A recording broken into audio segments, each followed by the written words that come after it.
What's up, y'all? My name is Ian Edwards, and welcome to the soccer comic rant slash funeral for England edition.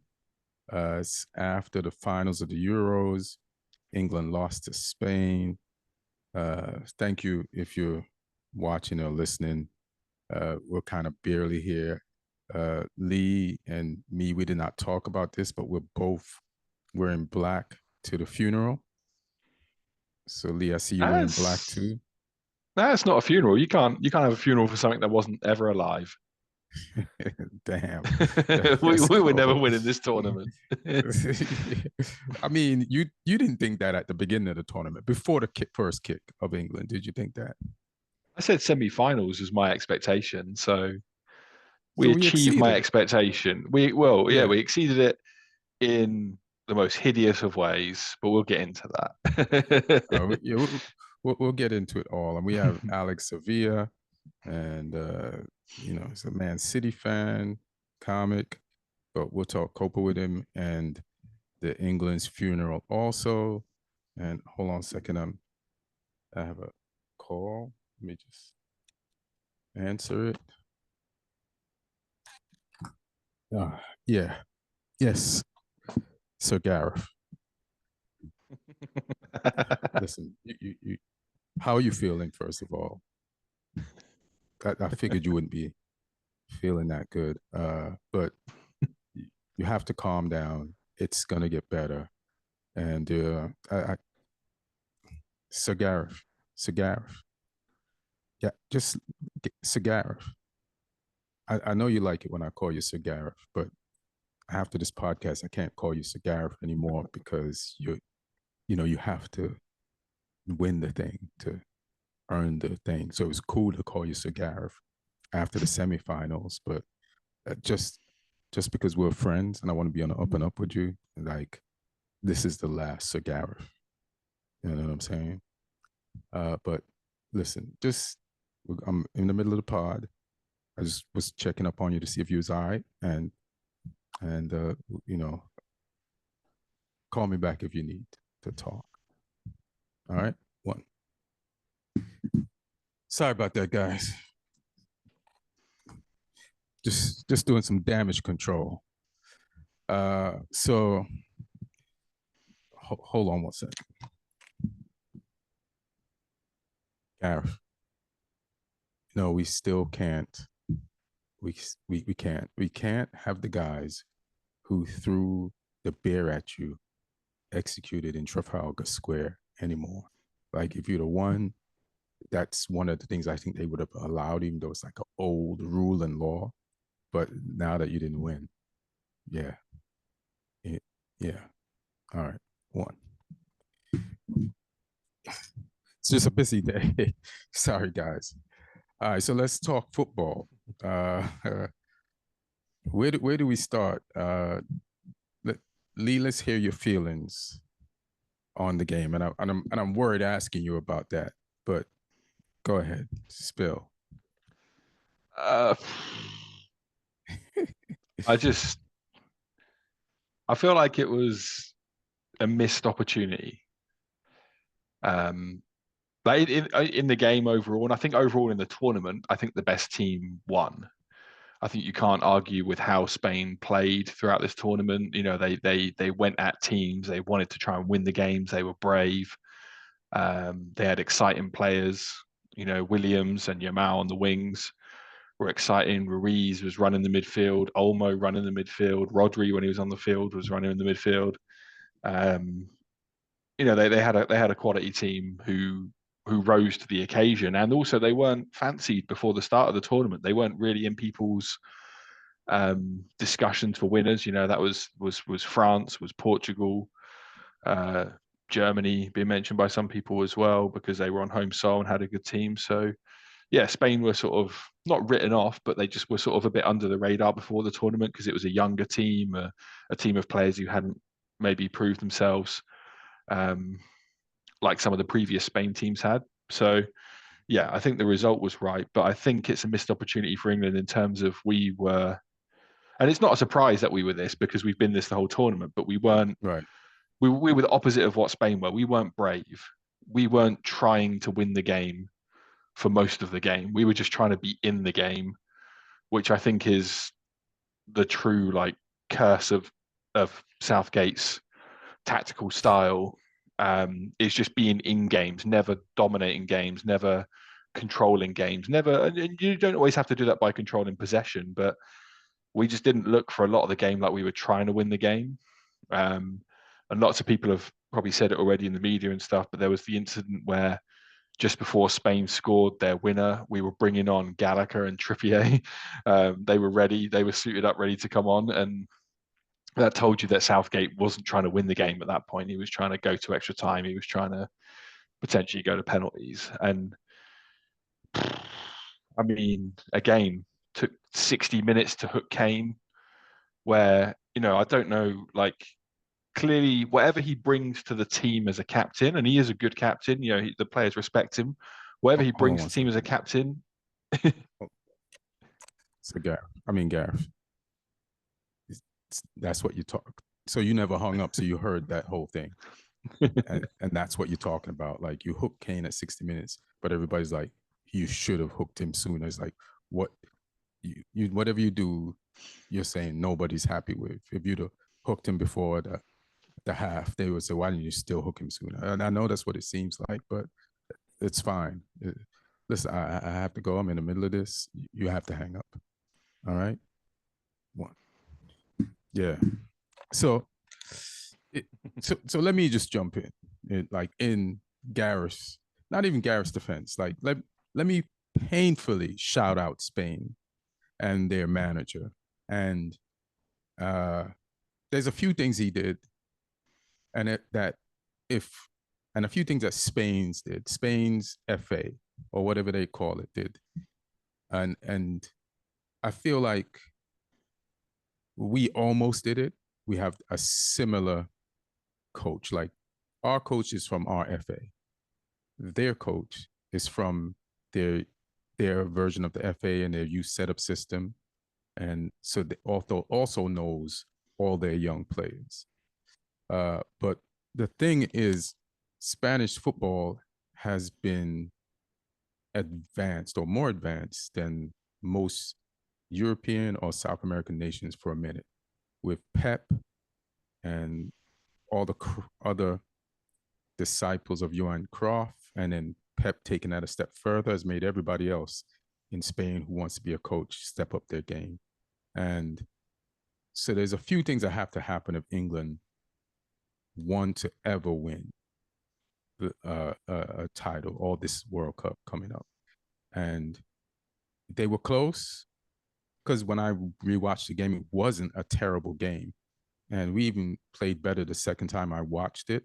But they were right to hire somebody that knew the youth setup, but they were wrong to hire someone that doesn't coach in a similar way or is not as tactically inept or have the tactical abilities as the coaches that our current players play for at their club teams.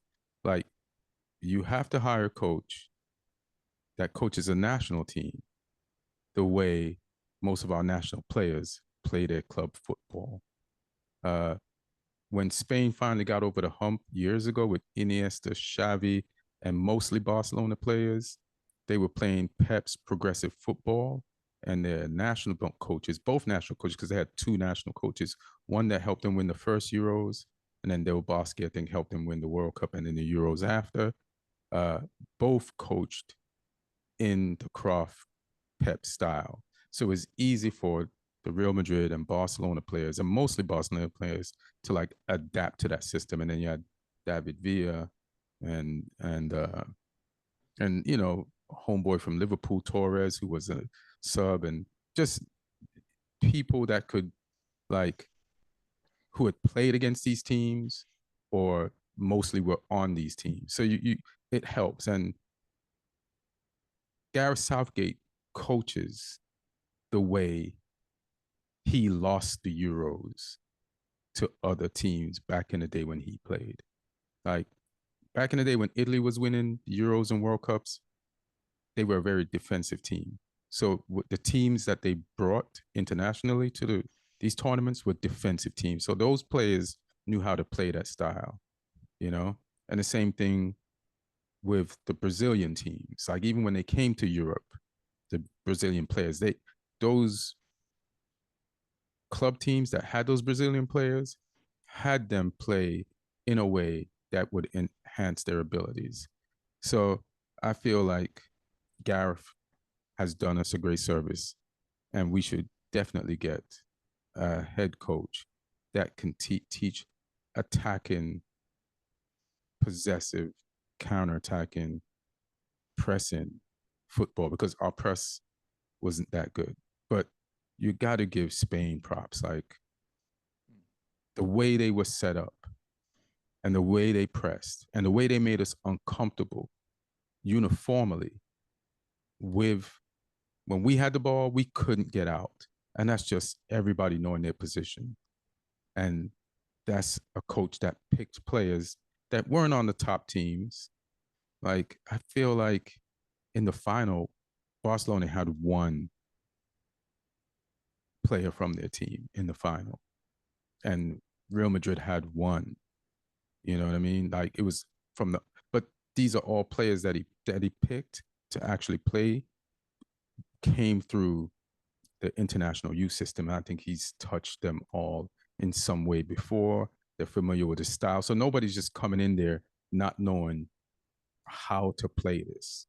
And, you know, like I said, history of tournaments like this has shown that when the players, the international players, play similar to their club style, it's just easy. That's why England just lack the fluidity, the cohesion, the attacking ability that the players, you know, play at their club. They couldn't get it together. Like you can't believe that those players with that amount of skill that show you stuff every week couldn't do basic shit because they're being coached in a counterintuitive way to the way that they're used to being, you know, used by their club. So that really hurt us. Gareth is stuck in a certain just time, and it's tough to get out. Remember Michael Jackson?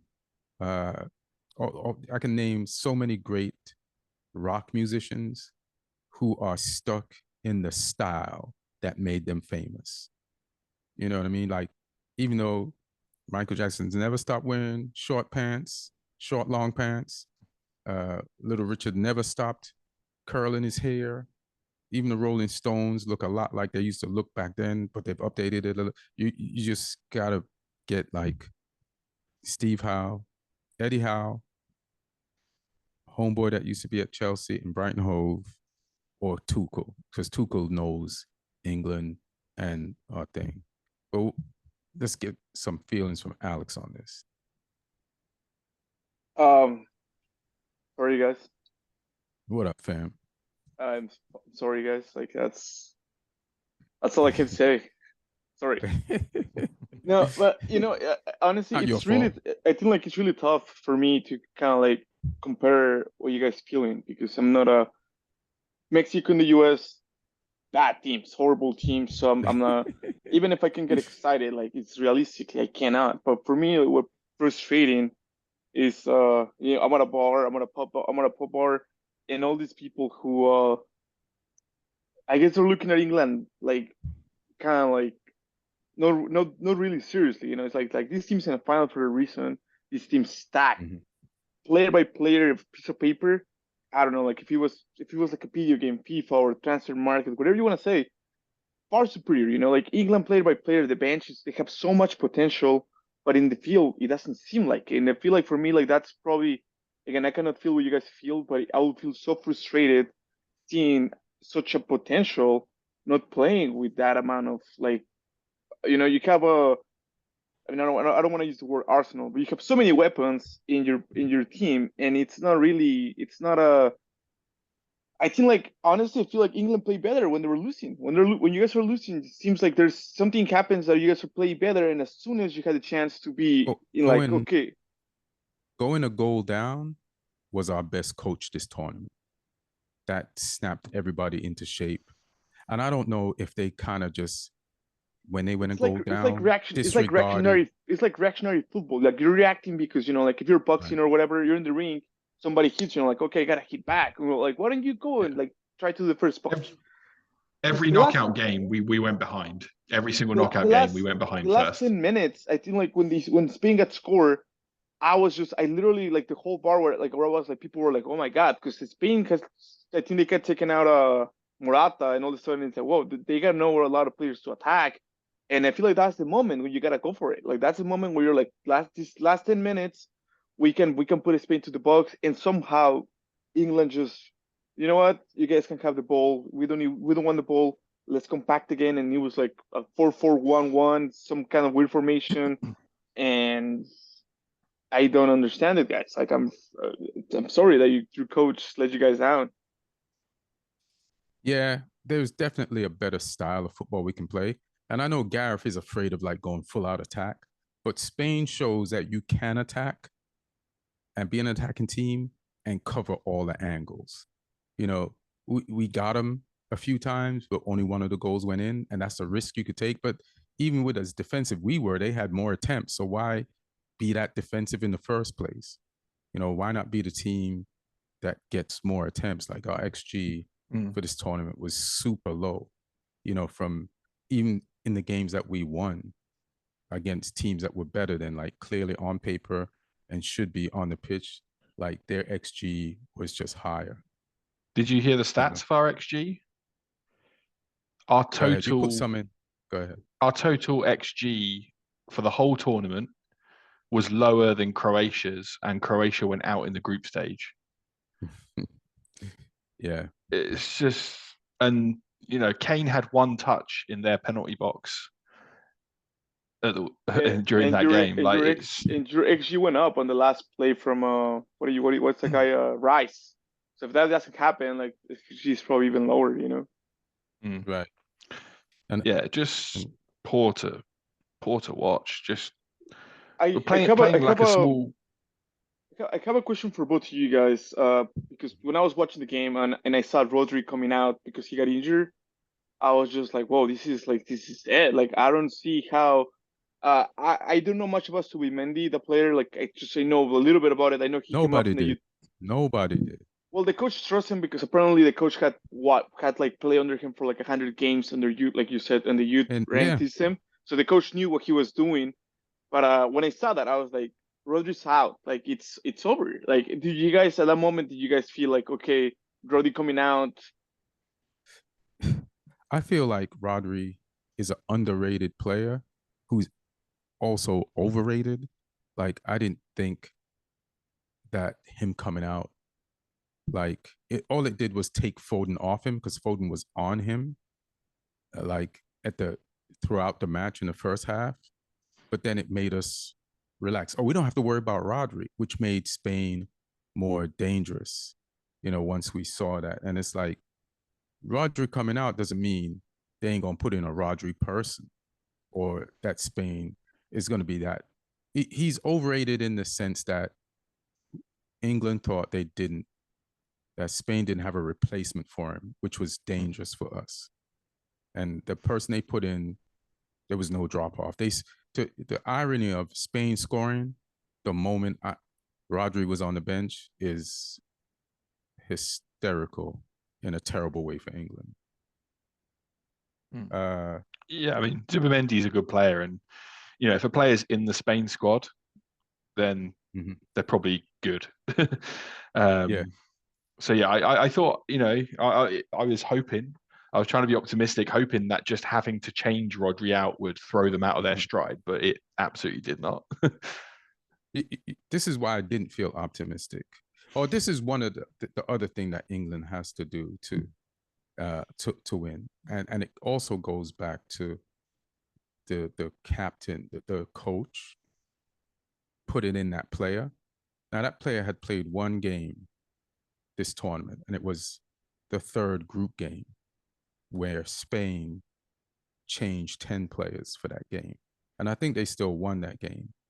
But that's a game in a tournament that's going to go at least 7 games where players literally who didn't play or start got a game off. So Spain is 1 game fresher.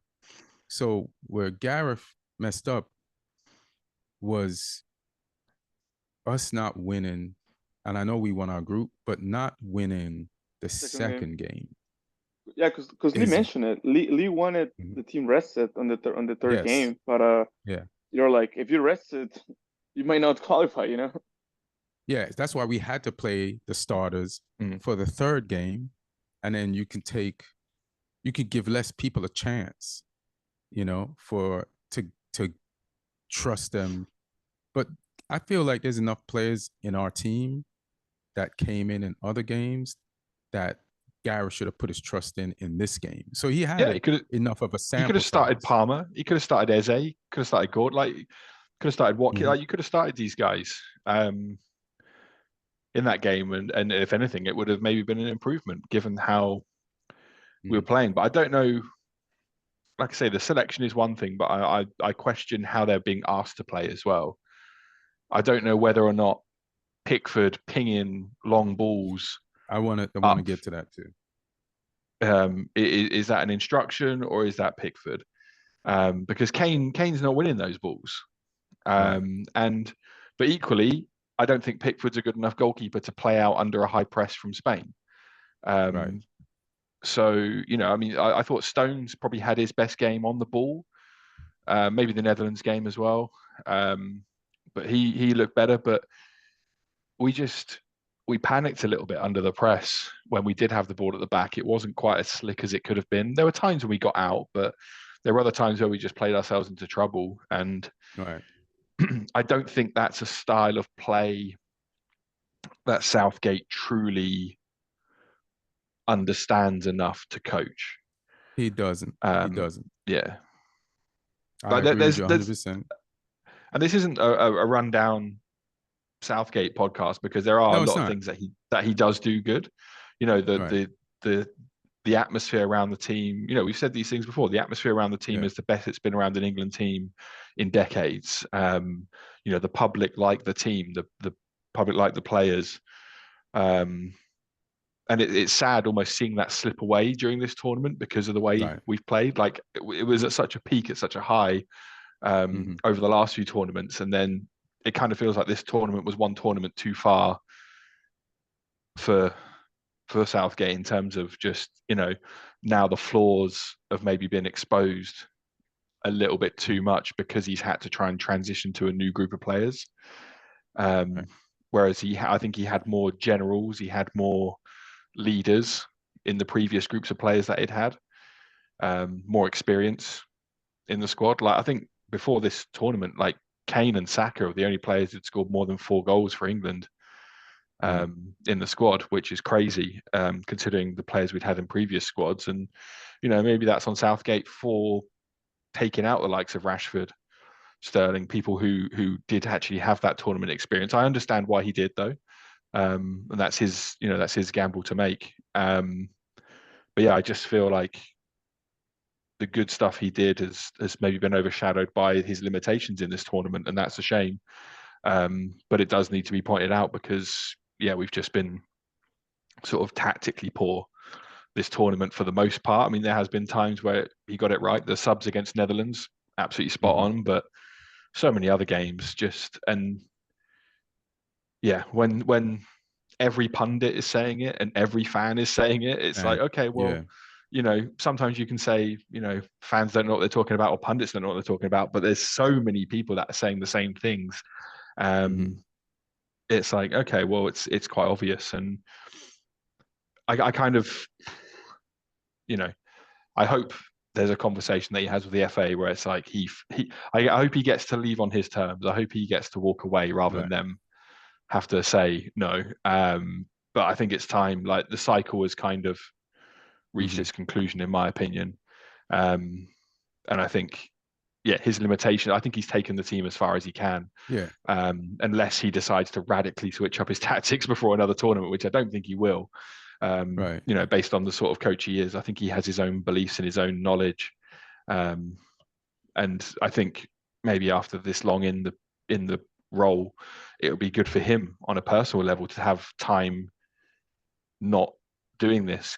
You know, travel, learn for some other coaches, then pick up a club job or something, and you know, continue your career, because he's done a good job overall. You can't argue with his numbers in terms of tournament progression, but none of them are still a win. So it's like, you know, he's if he leaves now, he's leaving it in a better place than he found it.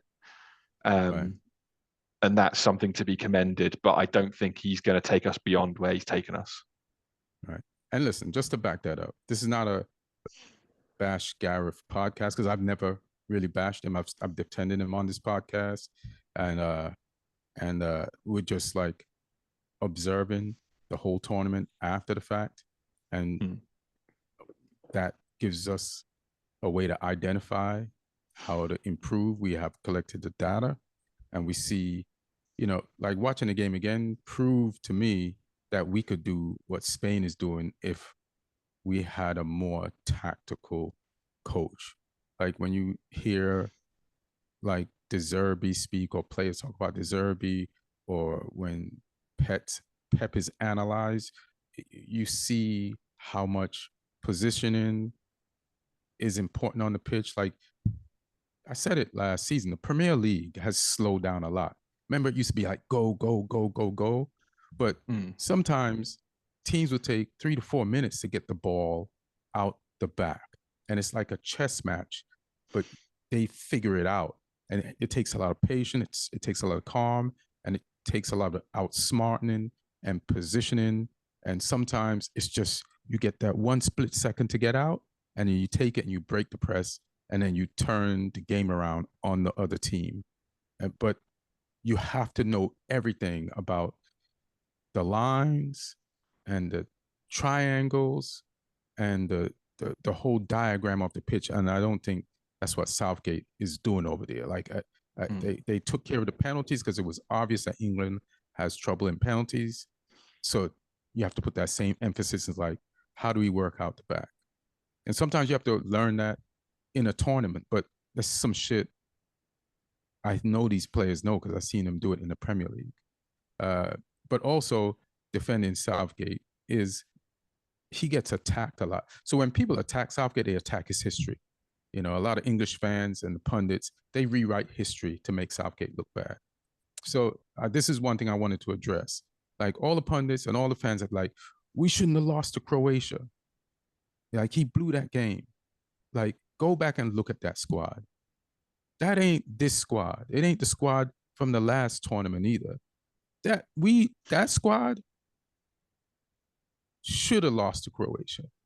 That Croatian squad was better than us. Just because you started the game with a 1-goal lead, it doesn't mean we were entitled to win that match. Yes, it was the semifinals, but Croatia was better than us. So, but that's the tournament, getting to the semifinals, that said, made people feel comfortable with Southgate to keep his job, because nobody rated Southgate before that tournament. So that's the tournament that kept him the job for the next 3 tournaments. And then each tournament went, the second one, where did we go in the tournament after that? We went to the finals of the Euros. Yeah, in 2020 that took place after 2020. Yeah, so then it's like the losing to Croatia was not like I think we had, and I'm a Man United fan, we had Lingard on the pitch who made no good decisions with the ball, and we just didn't have the personnel we have now. So just because we're playing Croatia, especially when Luka Modric and Rakitic had been racking up Champions Leagues and leagues with both their respective Real Madrid and Barcelona squads, and they just had, Perisic had won a bunch of shit, you know, at the time, you know what I mean? Like in Europe and for clubs. It's like, and Kovacic was on the bench. He wasn't even like a starter. Kovacic, who's won shit in England as a starter.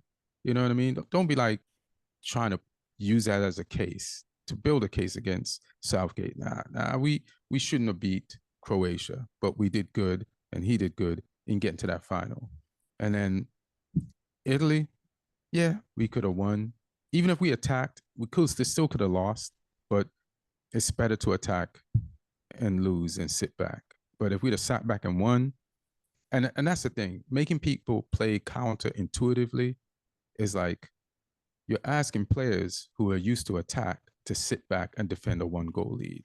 And you have to have, even if it's like we'll attack them every 10 minutes and throw them off the game and make them feel insecure about coming forward, you have to do something. You know what I mean? He is sub-reliant. His subs are his tactics. And you just need somebody that knows the game more than that.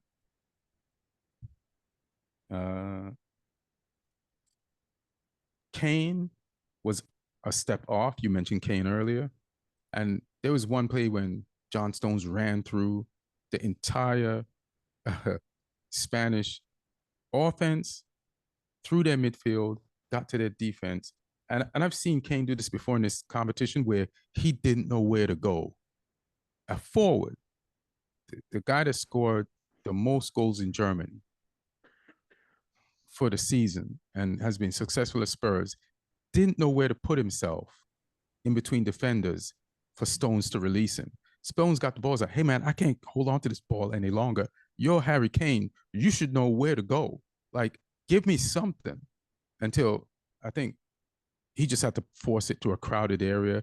By that time, Harry Kane was offside. It wouldn't have worked anyway, but he was definitely off. Even sometimes when he would get the ball, he would take that extra touch or that extra step, and it's like, that's a shot, Harry. Or put your body in between the ball because you are about to get slapped from behind. And he wasn't reacting the way he should have reacted. Another thing that told me Spain was going to win. Have you all guys seen Spain's training videos? There was the one where they're like where, jogging the ball and like going around cones and stuff. Yeah. I was like, yeah, we're going to lose. I saw that video. I was like, we're going to lose. So like any type of training that also gets you physically fit and increases your skill level is dangerous. Like I've never seen England do anything like that. I think on Friday they had a competition of one-on-ones. Like, I don't know if you ever play like one. Mm-hmm. You froze.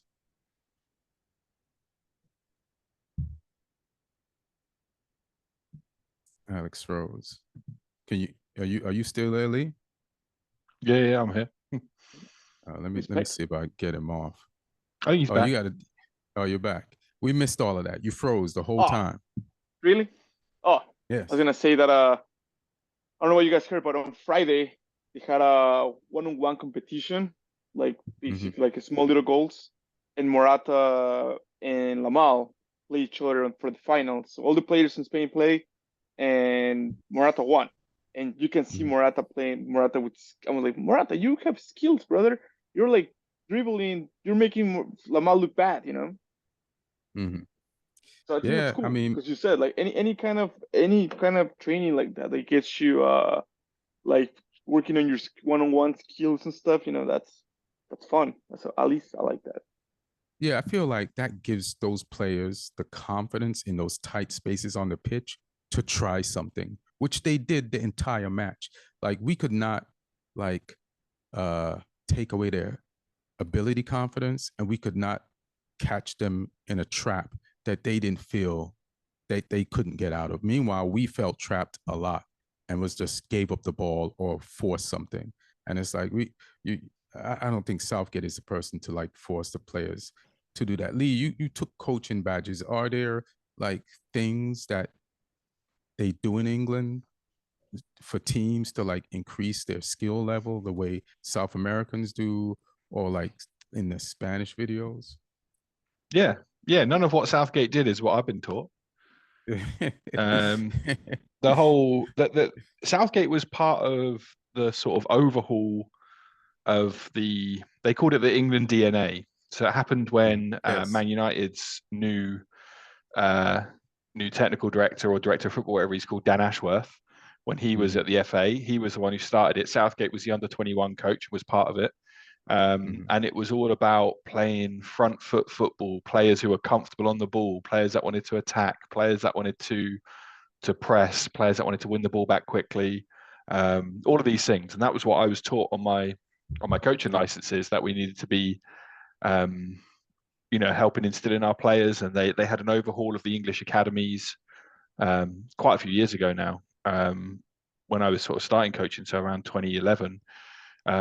It was happening around that time where they were overhauling the academies to get more players, more touches on the ball, just getting rid of the old school methodology, and things like that. So yeah, it's what a lot of stuff the FA is doing is with their coach education is right. This was almost this is being coached as Southgate's personal preference in this tournament. He's going against the FA. Yeah, I think so, a little bit. But I mean, it's not just the FA who teach you on football as well. Like, I already came into coaching with my own ideas on the game based on what I had and hadn't liked about the teams I'd played for.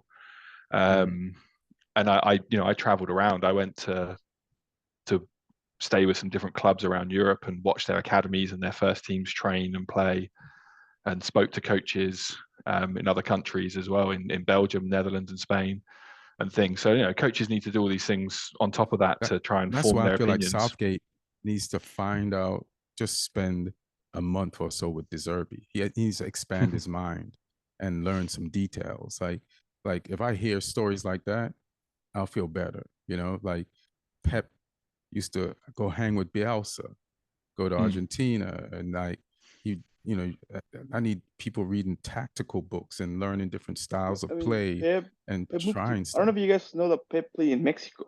Guardiola played in Mexico for Dorados. Yeah.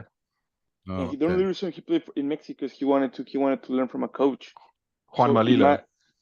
Imagine you're set in life. You get your money and you're gonna move to. And he was playing for Culiacan, where that's basically like most of the narcos leaving Culiacan and whatever they are. I just wanna learn. Put his life at risk for football. That's how much he loves football. Yeah, because Leo ended up becoming one of his assistants at Man City. Was the manager of that Mexican side. So yeah, it's interesting where coaches take their influences from, and certain things. But I just don't think any of the public could like sort of resonate with that England team and the style of play they've played throughout this tournament, which is the sad thing. I mean, if a manager chooses to play a certain way and it gets results, and it gets results convincingly, if we play defensive and it never looks like the opposition are going to score, and then we have counter attacks where when we counter attack we really threaten, you'd be like, okay, that style of play, it's not the prettiest, but it's very effective. Whereas I don't even think ours was. It wasn't pretty, and it was barely effective because we weren't creating chances. We were limping through games, relying on penalties, relying on strokes of genius from players, that's not a tactic. That's hoping for the best. And we kind of lucky that it got us this far into the tournament as we did. And I forgot what I was going to say. It's just that we got Martin here. I think Martin threw me. But we just got to be better. Like just to watch Spain on that pitch, I was like, oh, the way we couldn't move around them and they forced us back and into the long ball, and also the thing I did want to say is that Spain always attacked or got their goals at dawn. There's 4 dawns in a game. One is the very beginning of the game, where teams don't even believe the game start yet. So even this team that kicks off the ball will just pump it away to the other end because they don't think the game starts until then. And the dawns in a soccer game are first half, first minute, second half, the end of the half, second half, first minute, end of the half, last minute. And Spain got us in both.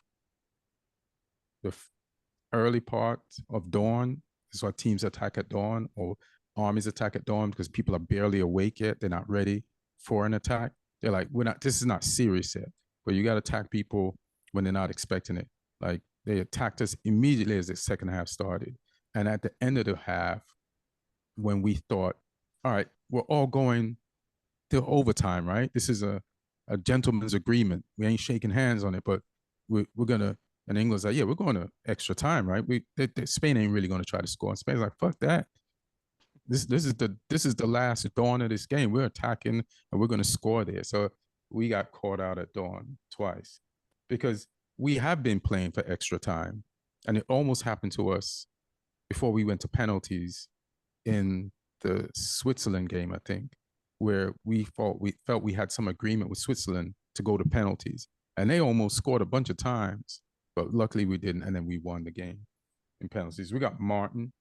He's bad luck because he didn't show up, and every time he's come to watch an England game with me, England has won, and he's wanted us to lose, even though his favorite team is an English team.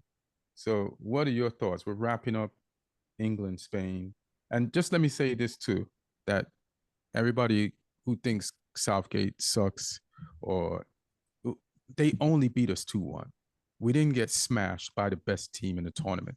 They beat us by a late goal right before the end of the 90 minutes in extra time. Like, so we're this close. And that's what makes people feel like if the best team only beat us in the last minute, what could we have done within the full 90 minutes with a more tactical, better coach to have actually won this? It's a game of margins, and they beat us on the last margin. But Martin, what you got?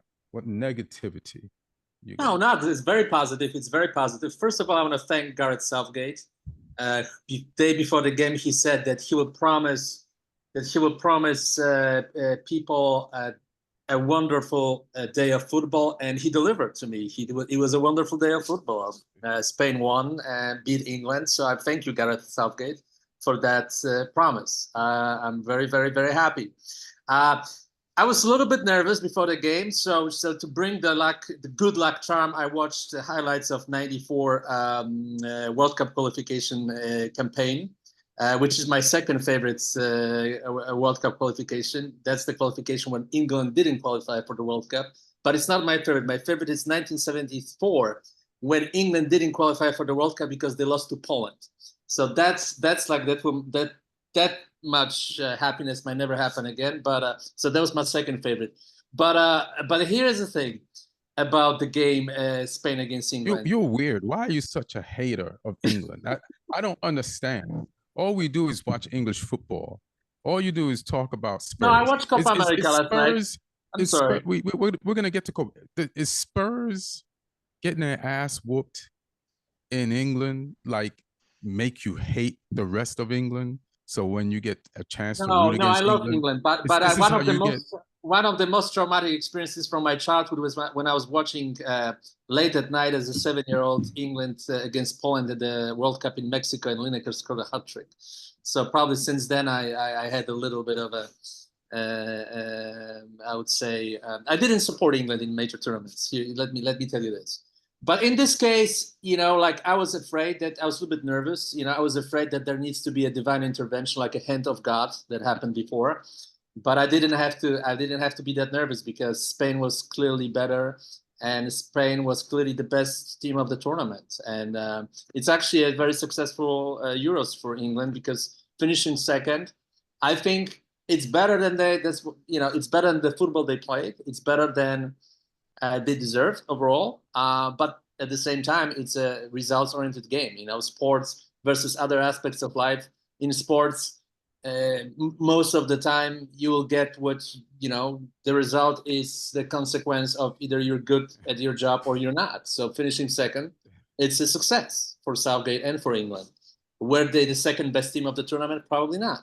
But still, they lost to a superior team, the team that beat 4 world champions on the way to winning the trophy. That is a spectacular accomplishment, and And they should have won higher. They should have won higher than that because Pickford was fantastic. Yamal missed some good chances, even when he had an assist. He should have scored at least one goal. And Spain was dominant, and Spain was much better. How long have you changed your legal name to Viva Espana? I just noticed that's the name on your Zoom. The best team did win. I do want to say that. And yeah, and they beat us statistically, but the main statistics is goal, and they beat us by one of those. So you actually ultimately have to give them the Euros. And to see Martin Morata is lift that. conveniently forgetting something as well. What? Conveniently forgetting that he has been shitting on Mark Cucurella the entire tournament, Oh, and even yeah, before the yes. entire season, not even the entire Yeah. tournament, the entire season as well, saying that he's, you know, he's not good enough and this and that, and you know, he has a great Yes, tournament. Gary Neville He did gets the he gets an assist in the final as well. Yeah, Gary Neville did the same thing, and he got shit from Cucurella on social media Martin, you're our after he won. Martin, So Martin. I mean, Martin, I think we you're all our said it, Gareth. right? Like, I don't think none of us is. It's like surprise. I mean, I but think we're all surprised how good he No, played. I'm not surprised. I'm not surprised. I saw Cucurella's. I watched most of Chelsea season. I saw Cucurella come into it and become the Cucurella from Brighton Hove at the end of the Chelsea season, just the same way Cole Palmer grew into the season and Chelsea collectively got better. And talked to Neil about Cucurella and like how you play him, make him come inside, be a part of the box that helps you build out the back. And that he used to do at Brighton. So he became, and then going to Spain and playing in pretty much the same way, that helped him. So I still think, yeah, and I still think he was one of the weakest points of Spain team, and I think he's easily replaceable. I don't think he was an outstanding player for Spain in this tournament. Well, there's he made a team of the Euro. He's basically he got like best left back on the tournament. And I disagree with that, but you know, but it's okay. Good for him. Good for him. We needed it. You know, I mean, Spain did. Yeah. And it might be fate because he wasn't supposed to start. The guy that was supposed to start is injured, so he got that spot, fought for it, and he proved that he belongs in it. Now I feel like we've over discussed England. So I just want to give a shout out to Jesus Navas, who wins the Euros. I think it might be second Euros. He was back with that Spanish team. Yeah, he's back with that. Did he win a World Cup too? Yeah. Yeah. So like, she's just done some legendary shit. So congrats to him. I think he was a Man City when he won it. I'll get back to you. Yeah, he was at Man City at some point when they had David Silva and you got Sergio Aguero. So yeah, check on that. We talked about Kane not wanting it. Saka, I don't know where Saka was, but he wasn't covering. He wasn't covering Nico Williams when Walker needed the help. So I don't know what instructions Saka was given in the second half because he was not coming back. I don't know if he's told to stay high, but he did not help out defensively and got caught lacking. So there's questions about that. And I agree with you, Lee, when you're talking about Pickford. It annoyed the shit out of me when we have 4 minutes. 4 minutes is a lot of time, and it's not a lot in football. It's a lot of time if you're a really calm and composed player. Like I've seen great teams with composed players that believe in their ability do a lot with 4 minutes. You know what I mean? And that's what makes me what Pickford was doing with the ball in the last 4 minutes of the game, you know, makes me agree with you. Like just clearing it up. You have one of the players on the pitch from one of the worst teams in the Premier League, Everton. You have the player from our worst team dictating how England should play in the last 4 minutes. That's crazy. Like, give it to the guy who plays for the team that plays direct football to get back into matches. It's like it takes away the agency and the skill of all the, and now he's turning our players, English players, into Everton players or Everton style players in the last 4 minutes of the match. So that was just crazy to me. Like, we have way more time on the clock. Stop panicking, and sometimes distribute that ball faster. Sometimes he fakes like he's going to distribute and then pulls it back, lets everything settle. Then everybody has to go up because now everybody's covered, and then you have to clear it up. It's like, you don't want Jordan Pickford. You want him saving the ball, but you don't want him distributing and making distribution harder and just clearing the ball up. And so that hurt us a lot. Let's go on to Copa America. Oh, can I say something? Because I didn't talk about Spain at all. I didn't talk about Spain. Oh, okay. I mean, I didn't talk enough about Spain. I think it's not as good as a team as they were in 2010 and 2012, but they might be. I think it's the beginning more than the end of this team. They're very, very young. Yamal is 17 years old. He'll be 19 during the World Cup. Nico Williams, all those guys, young team with a couple of veterans like Carvajal and Morata, and there's still young talent out there that can join the team before now in the World Cup. They might be a force for a decade or more. Yamal won't be even 30 until to 2036. So this is a long stretch where they can be one of the best teams in the world, and this could be a start. And they will be one of the favorites, if not the favorites, to win it all in the next World Cup. I think it's remarkable. I think the manager also, they called him the Southgate of Spain, but I think he made better adjustments than Southgate. I think he won the trophy, first of all, and that puts him in this in a completely different stratosphere. And I think that's not the last trophy this team will win. Spain, like I said, beat the Giants. They were better pretty much in every single game of the tournament. They were better than the opponent. And they missed a lot of chances, but still, they managed to win it all by beating very good Germany team, by beating Italy, by beating France, by beating England at the end. So this is remarkable accomplishment. And I think they're onto something, building a dynasty. Yeah. Yeah, you're right. I believe you and I don't believe you. Like, if Spain does terrible in the World Cup, or if a team in a knockout round figures out a way how to beat them, I wouldn't be surprised. And if they went on far in the World Cup and almost win it or win it, I wouldn't be surprised. Because now everybody's seen how they play. They kind of surprised everybody this tournament.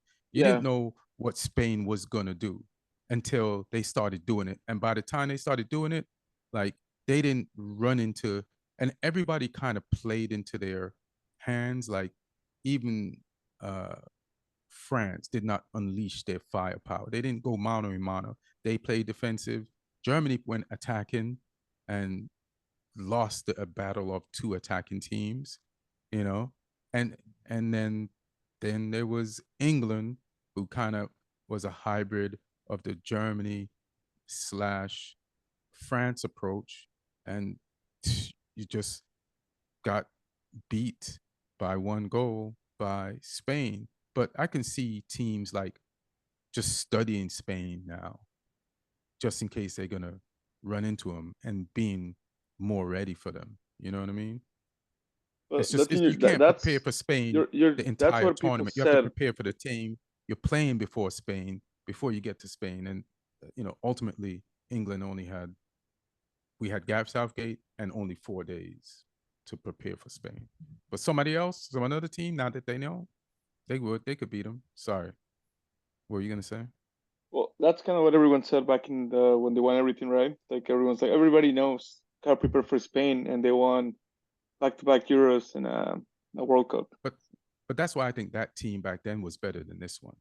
Like, that team, they will win games before the game started. You see the lineup or whatever. You're like, oof, how are we gonna? It's over. That Spanish team basically beat Man United at Wembley in a Champions League final, and like, even if it had gone to the scorecards, all the judges would have been like, this is Barcelona's game. Like they just knew what they were doing. All right, before we start talking Copa America, I'm getting a phone call. Yeah, hello. What's up, sir? Scalioni, congratulations. I know I called you before, and now you're calling me, but we're in the middle of a podcast. We're just about to talk about how glorious and amazing you were with your Argentina team in the Copa America. So congratulations. I just want you to hear from me. Yes, sir, Scalioni. Yes, sir. Why am I calling you Sir Scalioni? Because you won the Copa America. And if you were an English coach, you would be a sir by now. So from now on, you're Sir Scalioni, even though you're from South America. So congratulations on your knighthood. I'll holler back. So who wants to talk about Copa America first? Alex? I can talk first. All right. Because I have a story behind it. Change your name to Alex? But go ahead. Yeah, listen, and I'm gonna go on a rant about our country, about United States, but just in a second. I went to save that rant. I went to see the game at my friend's place at 5 p.m. after I did a table read. Then I finished the table read at 4:30. I scheduled to watch the game, Copa America, at 5 p.m. at my friend's in Culver City, and then I had a date at 9 p.m. Okay, I gave myself 4-hour cushion to make sure that I'm gonna finish watching the Copa America final. Yeah. And guess what? Mm-hmm. I had to miss the second overtime because of all the craziness regarding this game. It was supposed to start at 5. It started almost at 7. Then it went to overtime, and then I had to watch the second overtime while being on a date in an Irish pub, looking over my shoulder and into the big screen, and to see Lautaro Martinez winning it for Argentina. Let me tell you something. Some people are complaining about how Euro is organized and some other tournaments. The organization of Copa America, which was the final test for America to prepare for organization of the World Cup, was an absolute disaster, a complete disaster. First, they allow Uruguayan footballers to fight Colombian fans after the semi-final game. Then people sneak into the game and delay the start of the final. It's almost no surprise that and then there is someone is shooting ex-president. I mean, it's crazy. This is a very, very bad stretch for America in terms of professional or organization of a major event. So that doesn't. If I was a FIFA member, I would be a little bit nervous about the World Cup, and I would make a phone call. Hey guys, make sure that you do some work. You have a lot of work to do now. You have a lot of work to do. Well, I don't even know how you correlated the president assassination attempt with the with Copa America. The only correlation I could see there is you have to protect a potential presidential candidate.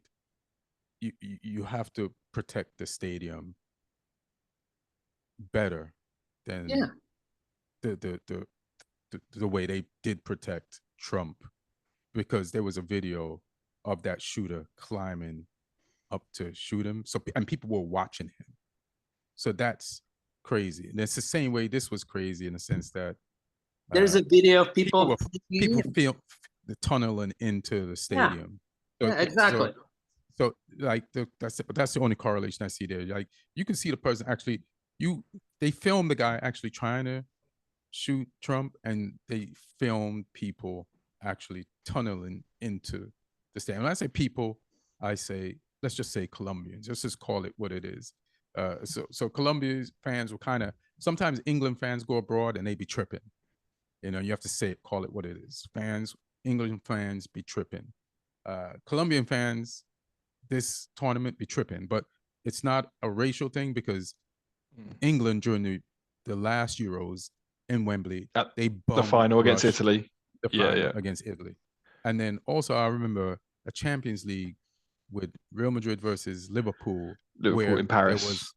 There was trouble in Paris. And that might have been not been the fans' fault. That might have been the organizers themselves' fault. So shit happens.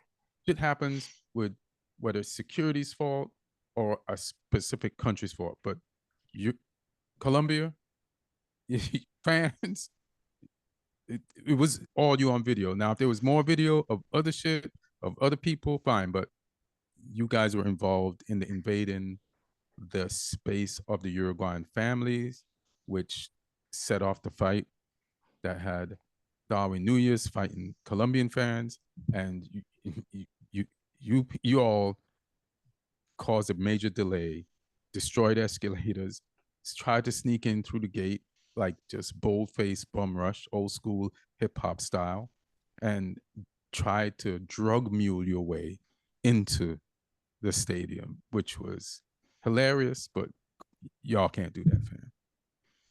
All right, I want to say first of all, I have a lot of Colombian friends, guys. That's Ian. Ian said that, not Alex. Okay. No. But I'm only no, saying I'm just what they with you. actually did. Yeah, I know. Yeah. I know. No, but because I've been here's how I don't like basically. I've been fighting all day with people online. When people, I can talk crap about in the U.S. I can talk crap in Mexico because they're mine. But I don't like, or if other people do it, I have to defend them. This was a CONMEBOL tournament.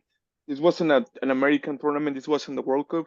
This was CONMEBOL, and CONMEBOL, like the Copa America is run by like the CONMEBOL, and they were told like, hey, are you sure you want to have this? You don't want to pay this much more money for security? But CONMEBOL is like, nah, give me the money. We want the money because we have to basically we don't want to pay security. I think I was reading they had a 1/3 or less than 1/3 of the security for the Super Bowl. Like the Super Bowl, we did not hear any of this craziness happening in the Super Bowl because that's an event run. I don't want to say America, but it's security was tied on the Super Bowl.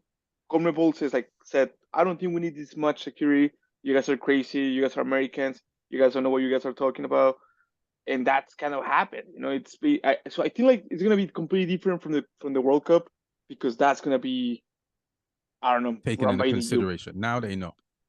But we had a World not even Cup. That, but it's like when you have organizations, it's every I mean there's a reason why the CONMEBOL tournaments you cannot have the away team that's in trouble, because CONMEBOL is like, yeah, we don't have enough security for you. Only Boca fans can come to the game. Only River fans can come.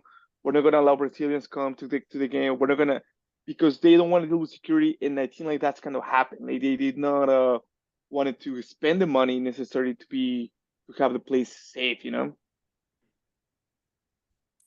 So, did you what you just said defend your Colombian friends or just attack them more? It sounds like you're attacking. No, I'm attacking the people above CONMEBOL because there's videos of them like the leaders of them, like from Uruguay, from Argentina, getting in fights with fans and throwing waters to the fans, and you're like, you're the like the Uruguay. Yeah, but just because you can, it doesn't mean you shouldn't. You know what I mean?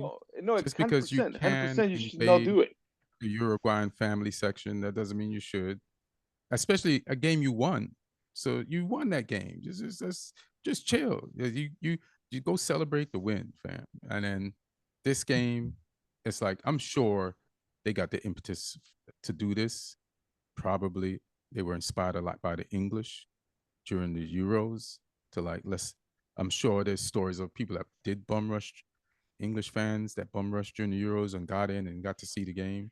So then it's like, shoot, I want to see the game. People are excited about their country being in the final. But listen, man, I feel like that's part of the reason why Colombia deserved to lose, because of this. And, you ain't supposed to do that. But the main reason I think Colombia deserved to lose this game is because I feel like they cheated in the semifinal. Like that elbow, that Uruguayan, was it a Uruguayan player that got sent off? It was a Colombian player that got sent off, right? No, Uruguayan got sent off. So the Uruguayan player that got sent off. It was for a tackle, and it was pretty. No, it was. Let me try to unconfuse this in my head. Uruguay versus Colombia. Because Colombia went up 1 goal and down a man, right? Or was it reverse? No, Uruguay had the red card. You're right. So, okay. So I'm right then. I feel like Colombia cheated in that match. Colombia had I a red saw card as well, but their red card came was at the end. early, and then Uruguay's came late. Uruguay had a red card as well against Brazil when they beat Brazil. But yeah, Colombia and Uruguay both had a red card. Colombia's was halftime, Uruguay's was at the end. Colombia had a red card. Colombia played with 10 men for the second half. Yeah. Oh, okay. So you know what? My bad, Colombia. You didn't deserve it. I mixed it up. I'm just pissed at the Uruguayan guy who grabbed the Colombian guy's skin and squeezed it in the semifinal and made him elbow him, and then Colombia went down a man. So I'm mad at the Uruguayan guy, not the Colombian guy. But listen, as a neutral in a game that Messi's in, I'm gonna root for the team that Messi's in. And this was an ugly game, but it was the type of ugly game that I like, because it wasn't like slow and ugly. It was intense and ugly. And there was battles all over the pitch that I appreciated. And I love the way that Colombia came out and were intense and shut down spaces and made the game difficult for Argentina, which is what they needed to do. But in the same token, in the second half, Argentina did that to Colombia and deserved to win the match more in the second half.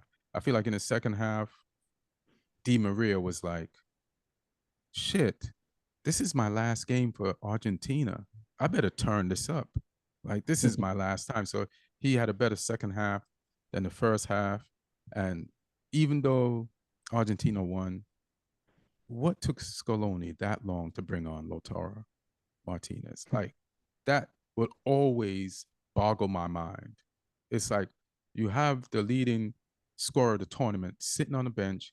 He's played less time than all the other scorers who are behind him. He can score. It's 0-0. You need a score.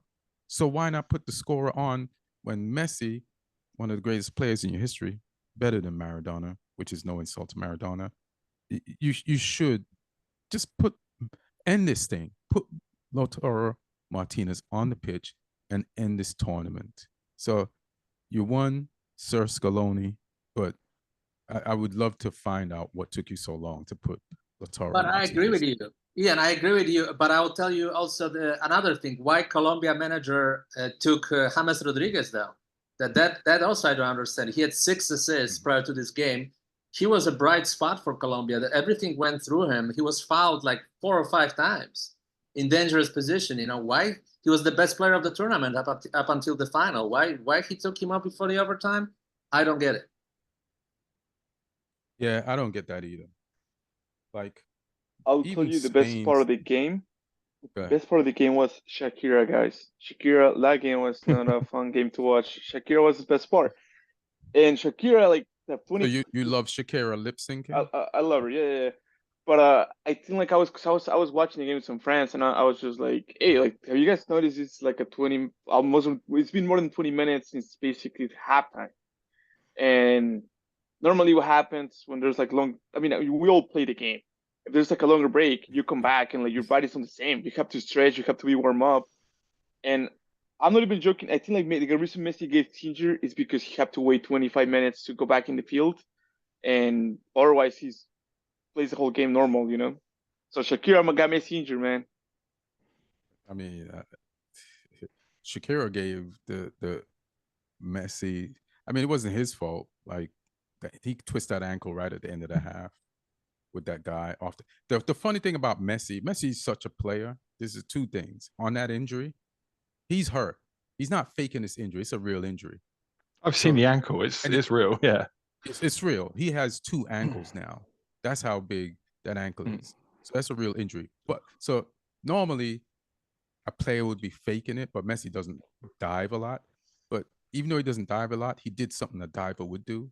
And as he's hurt off the pitch, he limps back onto the pitch to stop the game. Like, he got stopped off the pitch.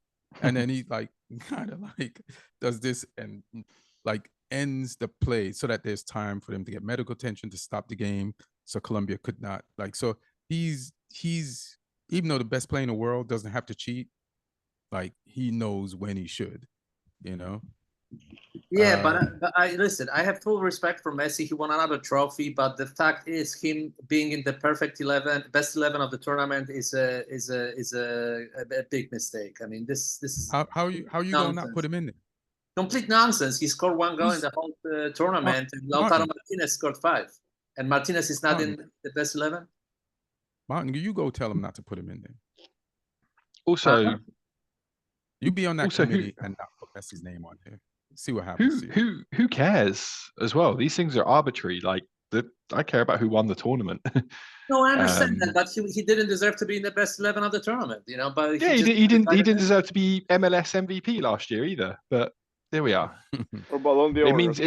It means nothing. But I really enjoyed the game. I thought the game was good. It was, obviously it wasn't entertaining in terms of goals scored, but there was end to end. There were chances. Like the game kept swinging as well. Like different teams having different periods of dominance. There was a lot of times when Colombia were on top, and if they could finish, first half especially, yeah, they'd be champions. Yeah, first half they had so many chances. They hit the post. Martinez made a couple of saves. They had some long range efforts. I thought when I was watching it that Argentina were going to win the game late in the second half because they were on top. They were pushing at that point. It was almost like Messi. Who came on? Gonzalez. He had 2 chances to. Yeah, and it was almost like Messi going off had made them sort of realize that they all needed to step up their game, that they couldn't rely on him to pull some magic out, that they were going to have to do that. And then obviously, it took them longer and even in extra time, Colombia had chances and then Argentina had chances. And Martinez, I find a weird one because he scores goals, but I don't really find him that good. The finish was poor for the goal. The finish was straight at the keeper's chest. The keeper. But the keeper kind of did a Matrix style, like dodging the bullets as the ball went past him. Like it was a bad finish. Like it was straight at him, but for some reason the keeper decided to become a piece of Swiss cheese and have some holes in him that the ball could go through. So yeah, it wasn't even a good finish. Can we all go in on the Colombian goalkeeper for that one just a little bit? Just like. By the way, guess who was named the best goalkeeper of the tournament? Martin, hold on 1 second. Just we talk about was named this the best goalkeeper of the tournament. The Colombian goalkeeper got named the best goalkeeper of the tournament. Which means Lee was right. It's all arbitrary, and just because you get named something, it doesn't mean you are. Because when somebody fires a point blank range ball at you, you're not supposed to. This ain't dodgeball. This is soccer. And you're a goalkeeper.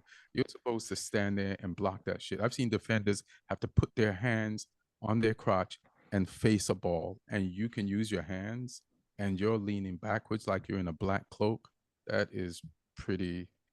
That's an embarrassing goal to let in. Like you flinched, you lost the game of chicken, and you came out right, but then I don't know, and I know it can happen.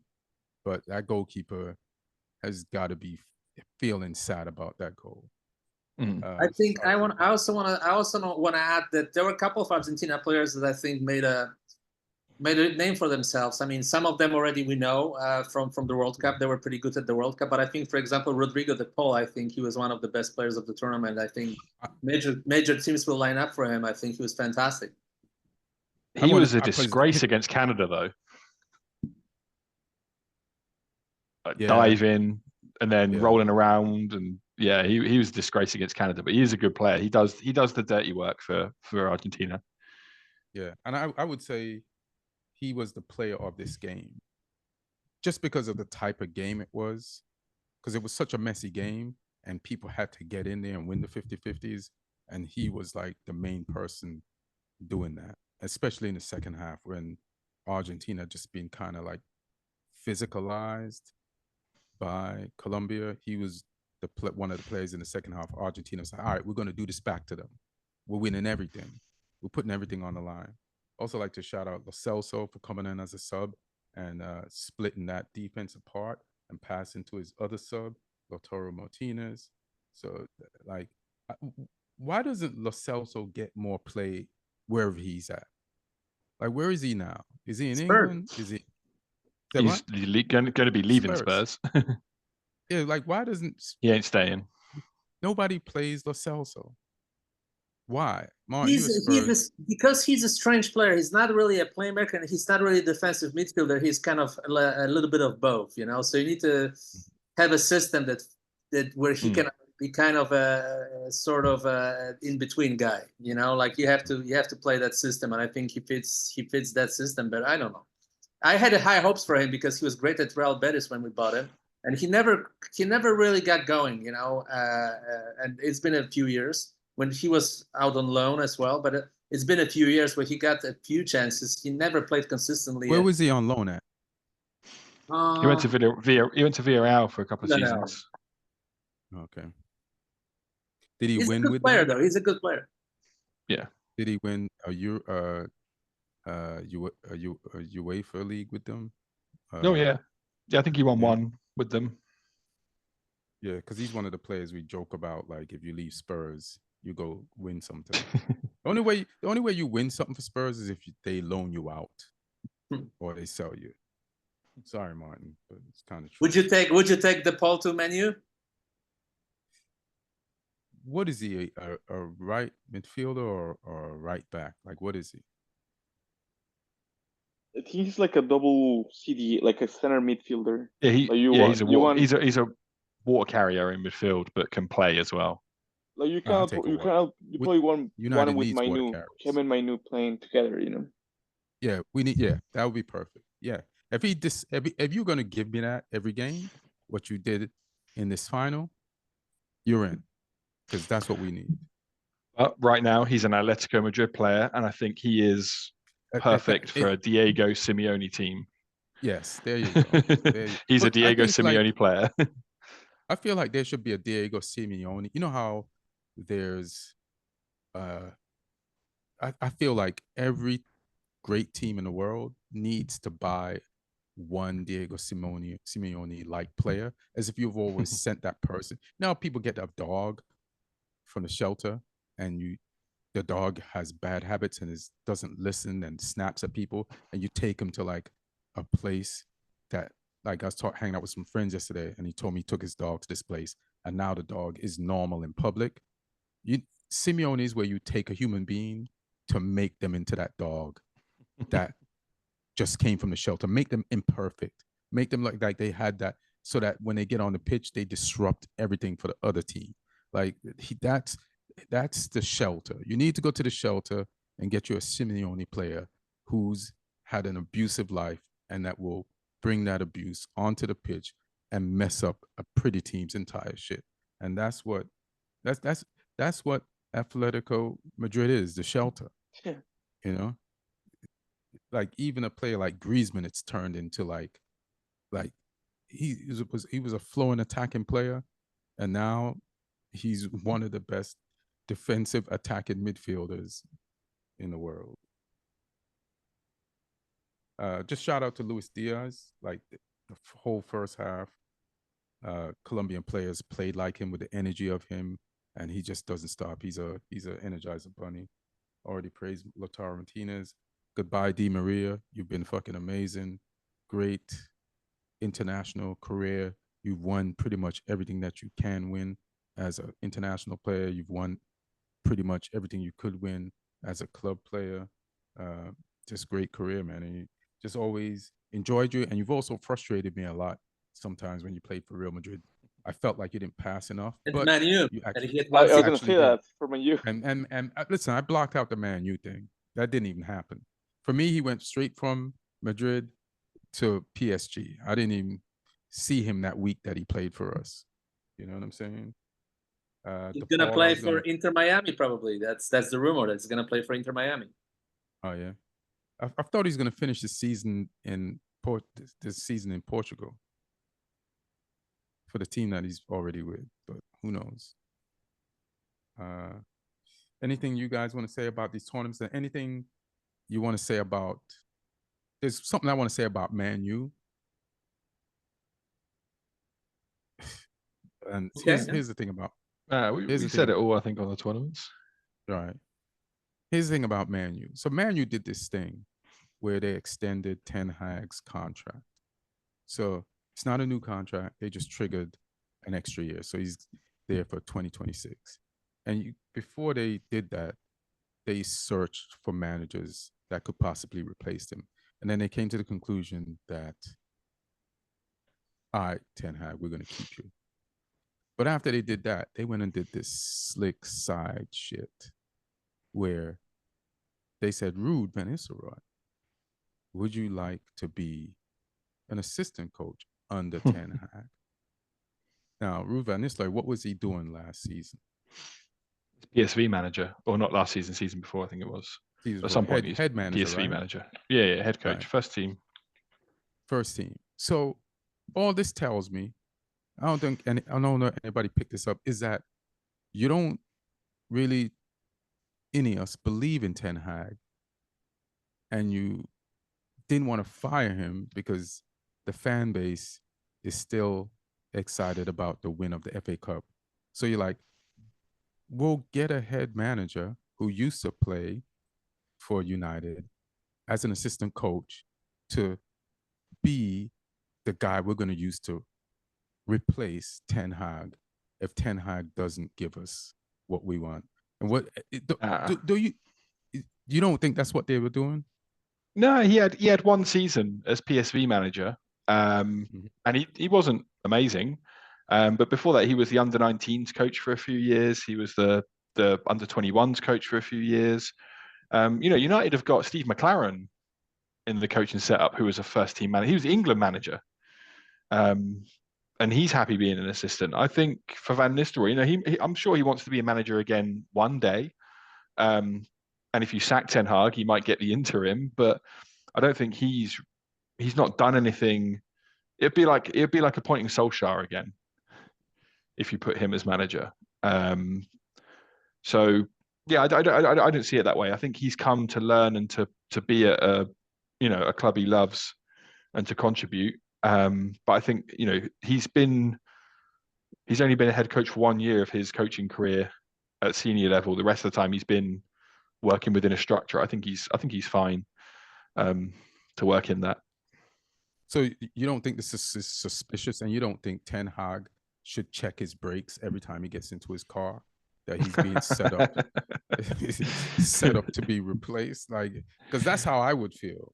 But maybe you're right. No, I think it could breathe new life into it. I mean, if he was going to come in and try and sabotage Ten Hag, then what the hell were Ten Hag's chosen assistants doing last season for him? I mean, it can't really go much further south than it did last season. And I think there's lots to be optimistic about if you're a United fan this season, because hopefully you'll have players who stay fit. If Martinez stays fit at the back, that's a big one for you. You may. I'm not overly convinced by the signing of Xerxes, just because of his numbers. Him and Højlund, they're not. He was great against England. No, he wasn't. Well, for 3 minutes. Yeah. He's not ever put up big numbers in his career. I think 11 goals is the most he scored in a season, and Højlund's, not looked that prolific so far. I think they're both good players with potential, but I kind of feel like United should be, if you're signing a striker, you should be going out and signing someone that's proven. I feel like we should have went after Tony. Yeah. But I think maybe with INIOS coming in now and a whole new recruitment structure there'll be a lot more focus on younger players with potential resale value. I think you're being linked with that centre-back from Lille, Lenny Yoro, as well, who's only 18. And if that's your replacement for Varane, that's a worry, because Varane, you can't replace a World Cup winner, a La Liga winner, a Champions League winner with a guy who's won nothing as a teenager. But you'll probably have another centre back coming in as well, I'm sure. We're trying to get, what's his name, the Dutch dude that didn't play that much for Holland in the Euros. He's De Ligt. De Ligt, yeah, De Ligt.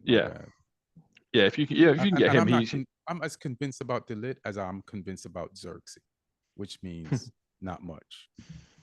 Yeah. Well, Ten Hag's just he likes to keep it Dutch, doesn't he? You even got linked with the left back from Turkey who was born in Holland and played for the Dutch youth national teams before he decided to switch to Turkey. So, but I don't know if you need left back. Apparently, Malassia's fit or getting fit now. Shaw should hopefully go into the season fit after coming off the tournament, having played games and played minutes deep into those games. So, yeah, I think it can't be any worse than you were last season, even if you did lose to Rosenborg today and give up 22 shots in the whole game. It's preseason. How do teams determine who they keep and who they sell? And I ask this because we're selling Kambawala, or we just sold him. Going to Villarreal, didn't he? Yeah. And it's like, we're bringing in De Ligt. And I'm like, in a few years, Kambawala, in my mind, could be just as good as De Ligt. So why spend 50 mil for De Ligt when you have a Kambawala who just needs more playing time? And it showed me he can play out the back, played great. He's a part of the reason why we won the FA Cup. He's not the finished article, and there were some errors in his game, but those errors have to be played out. And then when you buy a player like De Ligt, it's not like De Ligt is going to come perfectly packaged and ready to play in the Premier League. He has to kind of learn the Premier League just as much as Kambawala does. So he might adjust to it a little bit faster because has professional performances. But why not just keep Kambawala and save 40 mil? Like, how do you determine? The club would have seen something, be there in, either the data or the player's attitude, or, because they see him in training all the time as well. So probably something there. I think De Ligt would adapt way quicker. And, Kambawala might take another 2 seasons, and Ten Hag might not have 2 seasons to wait. Whereas De Ligt, he buys a Xerxes. Yeah, again, I don't understand that one. I don't know if that's his decision or the board's. De Ligt sounds like his sort of player, though, because obviously he coached him at Ajax. He knows his football. He's played for Ajax. He's played for Bayern. He's used to playing in the pressure environment of the big clubs, and obviously national caps for Netherlands as well. So, and Juve too, he's played for. So, the kid's got a lot of experience already for a young player. So, I watched him live playing in a cup final for Ajax against Man United in Sweden, the Europa League final, and he was 17, I think, in that final. Which was crazy because United as well. I remember watching that game because Mourinho set up a really specific press in that game, because the 2 centre backs for Ajax were De Ligt and Davinson Sanchez, who ended up at Tottenham. And the United press was set up to send the ball to Sanchez, who was like a few years older than De Ligt, because Ajax or United didn't want De Ligt getting on the ball at the back because they thought Sanchez was the more error-prone, erratic centre back. So they sent the press to direct the ball to Sanchez when Ajax were playing out from the back, which was a big mark of respect for a defender who's only 17 years old to be like, you're not the weak link. I hope he's good. I want to be disappointed. I want to be wrong about this purchase. Like, I wanted him to exceed my expectations, him and Xerxes. And we'll see. Has Man City done anything in the transfer window? Only the guy from their affiliate club, Savio, came in from them, I think, wasn't it, Alex? It hasn't been announced yet, but yeah, that's probably what's happening. Like, that's gonna happen, and they're gonna start splashing money once we beat the allegations, beat the or charges. whatever. Now y'all don't want to spend money. That's good. It's like you either, if you're, I don't know, I think like what I'm thinking they're doing. If you're guilty, go crazy and splash money. If you're not guilty, go crazy and splash money. Regardless, splash money. Hilarious. You guys don't care. Actually, and have you seen your hideous new jerseys yet? Man City, The green and yellow one. I don't know. No, wait. What is? Do you like it? What's it look like? Did they use it in the World in the FA Cup? Pep didn't want it to. Like, they asked him to, but he like, nah. We have to stick around with like that's Pep thing, It's like, we're not changing the jerseys. Aren't you Okay. guys buying Dani Olmo? I'm hearing more and more that you're getting I keep hearing that, but like the people in the know from City, like they keep denying it. So it's like one of those things that they can be wrong. It looks like he fits the team. I think I could see him playing for City. I just think we have Where too would many he play? midfielders. Yeah, it feels like I feel like you have players like Bob, and not that they're all the same position, and the other kid that you need to like put on the pitch more. I feel like they have a lot of promise. Yeah, And because I like think like if City buying people never makes. You know, you got Julian Alves to develop. I know there's injuries in a lot of games, but I don't know if Almo. You need an Almo. yeah, I don't think we do because I think like he plays a position where all City fans were all asking Guardiola to put like he just put Foden next to De Bruyne in the midfield. So I think like if Olmo comes, it's like Foden go back to playing left winger, and I just want Foden in the center. I think you only need Olmo if you sell Bernardo Silva. Yeah, like a replacing someone. Yeah. And here's another question. Lee, you inspired this question. I've been thinking about it, and you say United are buying players with sellback value, and normally big teams didn't do that, but now a lot of the big teams in the Premier League are buying players with sellback value, and it also Financial makes the fair play, buying baby. price PSR. higher. Yeah, it makes their buying price higher because teams that are selling them is like, even before they prove that they're good enough, we're gonna sell them not at the price that they would sell for years from now, but higher than they would now because we know this team might make more money off them later on, and we want to get some of that. But if every team is buying players based on their sellback value, who's gonna buy them when they're at their sellback value if you've converted the way you buy players? Like there's less teams that buy players at their peak team now because it seems like a lot of the big teams are reverting back to like Southampton mentality and tactics of like buying players at a so this a lot of teams are doing this. Isn't it going to kind of mess up the potency of the Premier League? Because the Premier League used to be the team that would buy players who are at their full potential, but now all their players now they're not trying to. Yeah, I think financial fair play has done that. Because at least if a player doesn't quite make the grade at Man United, you can still get money for him off a mid-table team, as opposed to a Casemiro who you need to hope and pray that someone from Saudi Arabia takes him. He played yesterday. I saw that he was on the he played 90 minutes against Rosenborg Trondheim for United yesterday. Or today. Yeah, even. I think it was actually today. No, Yeah. it's today. Yeah, it's today against Rosenborg. Yeah. Yeah, he played. I was surprised. Him and Rashford played. Actually started for Man U. Can't wait to watch that after this. But I feel like the way some of the top teams, I feel like only Barcelona and Real Madrid will pay full price now. They've made it to like even Italian teams don't spend a lot of money. Well, I don't know about that also, because like Barca is like not really. I mean, we've been trying to sell Cancelo for like the longest time, and Barca like is like we cannot afford them. It's like we can't sell them like 30 million. Like we can't. I'm like 25. Nope, 20. I can't, and they're just asking for loans. The same with Joao Felix. Well, listen, they have Yamal. If they ever have any problem with finances, they have the most expensive player in the world on their team, so they can always sell him for 300 million. They won't sell him. They won't sell him. They also I know, but I'm just saying, if they ever have any financial problems, they have a Lamborghini in their garage.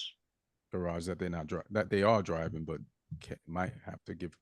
They also now the only reason why I say I include them in the teams that will buy expensive players at the peak is because now they're looking into Nico because he partners so well with Yamal during the Euros, and he's already in Spain. And now that Nico's value's gone up, it's like bosses still with no money in their pockets You know, both pockets out with nothing in them but lint are like talking to Atletico possibly about buying somebody. If I'm Atletico, I'm giving you the full arm and the fist and Well, jacking that Atletico price up. sells players very expensive because they have like the whole policy of only players from the Catalan. basket. You know, like what is it like Basque. Yeah, so Sorry. normally like they sell players expensive, so I don't. They're not gonna. Barca's gonna. They're not, that one's gonna like take a while. If that transfer happens, it's here like last day of the window.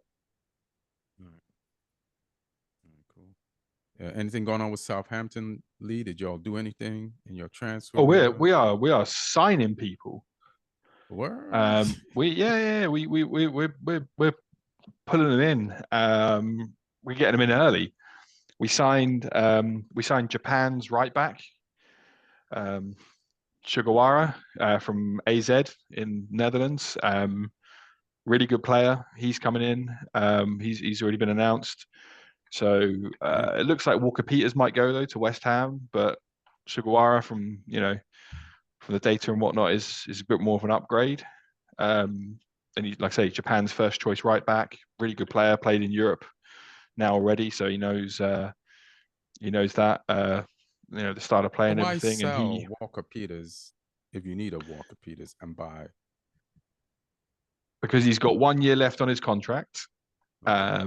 And we're probably selling him to West Ham, who we're trying to keep sweet because we just agreed a deal with them for Flynn Downs, who we had on loan from them last season, who we're desperate to get back. So those guys are in. We also signed a centre back from Swansea, who was in the England under-21s team that won the Euros. And he was the partner at centre back with our other centre back. So they played together for England under-21s. So we got him in. There's a really exciting young centre back called Ronnie Edwards, who we've signed from Peterborough in League One. I don't think he'll be playing straight away, but he's so good on the ball, ridiculously good. So he's going to come in and learn. So yeah, the signings have been mainly at the back so far. And then we're looking to sign a striker, I think. We've been linked with Aaron Ramsdale as well on loan for a season because our keeper's still out injured for the whole season. That's next a good year. Call. So yeah, if he needs some minutes because he's not going to start for Arsenal, I mean, I'm sure he'll be busy if he plays for us. So Yeah. could be a good move for him. Plus, he's lived down in the area before playing for Bournemouth. So yeah, he's been linked with us. There's a guy from Celtic who I really want called Matt O'Reilly, who played under Russell Martin, our manager, at an old club of his, MK Dons. He plays for Celtic now, but he's a attacking midfielder, 6'2", powerful, can set up goals and score goals. So he's someone I'd love us to get. And yeah, striker wise, I don't know who we're going to get yet, but yeah, we'll see. But no, we've got some players in already, which is good. So we'll see. We'll see where Are we you go happy from with there. the move so far? Yeah, That's good. Martin, is And I'm Spurs glad- doing anything? Go ahead. Sorry. as I say, I'm glad we're getting it done early for the most part as well, because I don't want to be sweating on deadline day stuff. I'm sure there'll be one or two that go up until the last minute, but I like it when teams get stuff done early, get the players in, get them in the preseason training, learn the manager's style and stuff. And then yeah, tomorrow morning our tickets open for our first few games. So I'm looking at the Man United game on the ticket website, trying to get one for that. That sounds good. Yeah, check us out. Southampton trips us up sometimes, and it hurts because we feel like we have the divine right to get those 3 points. So it hurts when y'all stop us from getting the 3 points. But I hope you get the tickets to what would be a Man United ass whooping of Southampton. And Martin, has your boy Big Ange been active? What's the deal, fam? So we sold Troy Parrott to Alkmaar. He didn't play any games for us. And I'm hearing that we're closing on signing Desiree Dowie from Rant. He's a midfielder. He's apparently very good. And also Federico Chiesa is another option. Oh, that's a good. And he's cheap too. He's like 25 euros, 25 million. Yeah. I feel they want to sell him and try to get Sancho from us. And I feel like we should trade and ask for some extra cash for Sancho if they want to do that. Because we don't need he's a right forward. He's a right winger. Mm-hmm. And I feel like we have too many wingers just to straight out buy him. But if they're saying that we have to wait until they get rid of Chiesa before they make a bid for Sancho, I was like, why don't we make that trade? Yeah, he's better than Anthony. That's for sure. Yeah. Sancho's back in training. Him and Ten Hag kind of like decided to just let's make this work as good as possible. That type of deal. Yeah, I mean, there are deals available. I was surprised that Alvaro Morata will go only for 12 million to Milan. Milan will only pay 12 million for Morata. He's a proven winner. He's been criticized, I think, overly criticized in the past. I think he's a very good player. He proved it. He won another trophy. I mean, 12 million, that's nothing. Yeah, that's cheap. But how old is he?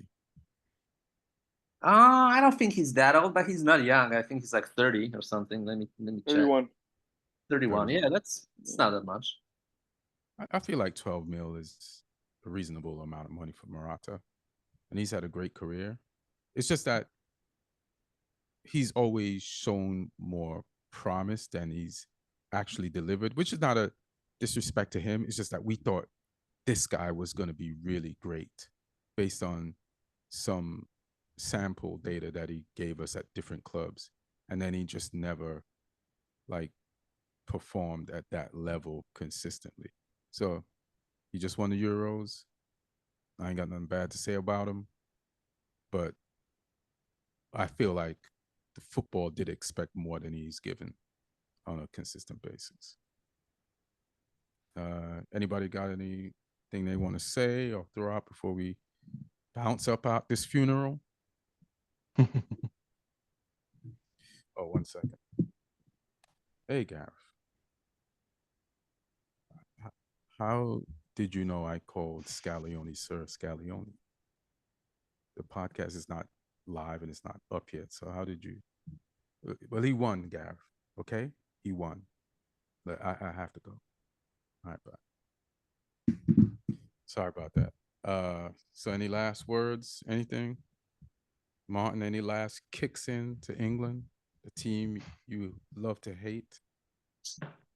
I would say England are in a very tricky position because whatever they're going to do with Southgate, a lot of people will not like it. If they fire him, they'll be like, whoever comes next has to live with this bar being very, very high. I mean, two Euro finals in a row, semi-final and quarterfinal in the world. I mean, it's a very high bar.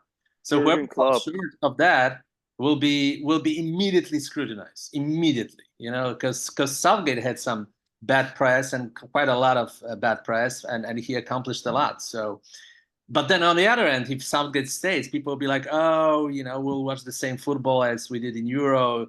We're never going to win anything and blah, blah, blah, blah, blah. So it's a very tough position. I personally think he should stay for another tournament. I think he should stay. But you hate England, so why would we listen to you? No, actually, in this case, I think it's good for England if he stays. I would rather see another coach because I think then people realize how much Southgate actually did for England when another manager comes in. But then you should prefer that he leaves because you just answered the question for me. If he leaves, right? Mm-hmm. If he leaves and the next guy doesn't do as well. And most likely he won't. Usually European teams are not really doing well outside of Europe when the World Cup is outside of Europe. So, most European teams are not as good as if the World Cup is in Europe. It will be a tough World Cup for England. It's not going to be easy for it. You have Brazil, you have Argentina, you have teams that are going to be prepared to play here, So, I think it's going to be very difficult. You have Spain that is the up-and-coming team, and they already won Euros. You will have France trying to rebound. And France is kind of every second tournament type of a team. They were great 2018. They were bad in 2021. Great again in 2022, and then that's are not as good as they should be in this Euro. So now it's time for them to be great again. This is why Southgate should leave, because of what you said earlier. In order for Southgate to ever get his flowers before he dies, the next England coach has to struggle and not achieve the places in tournaments that Southgate did. And everything that people use against Southgate, because Southgate makes it to the finals, and a lot of people are like, well, look at the side of the table that he went through. It was so easy. They will not use that. If the next coach has to go to a tough side of the table, everybody's going to forget how easy it was for Southgate to get there. And all they're going to remember is that he got to the finals. So if you don't get to the finals, and Southgate did, then they'll be shitting on the guy that didn't get to the finals, and therefore backdoor complimenting Southgate. So if I'm Southgate, I quit, and I'm listening to Talk Sport every tournament. And when the next coach fails to do what he did or get to the place in the tournaments that he did, to people just say how great Gareth was and how bad this guy was. It's the only way for Gareth to win is for England to lose, for him to get his flowers. So that's why he should quit. But I do think we could, there's good coaches out there. I was listening to something before, and it's Eddie Howe, Tuchel, or why do I forget? Potter. Potter. These coaches coach in a style that could complement the players that we have. The other one linked is Lee Carsley as well, who's the under-21s manager. He won the Euros with the under-21s, so Lee there's Carsley? a case for him. Go get Jurgen Klopp. Like, just go like all in, man. Klopp too. I think Southgate should stay on 2 more years and complete his, because it'll be like completion for this group of players. Kane will be It's that 30. Spurs mentality.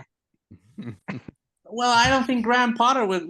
I don't think he's a guy who can win anything with this team, really. You know, like if you hire Klopp, sure, you know, then yeah, that's possibly an upgrade. But Graham Potter or Eddie Howe, I don't see. It's a lateral move.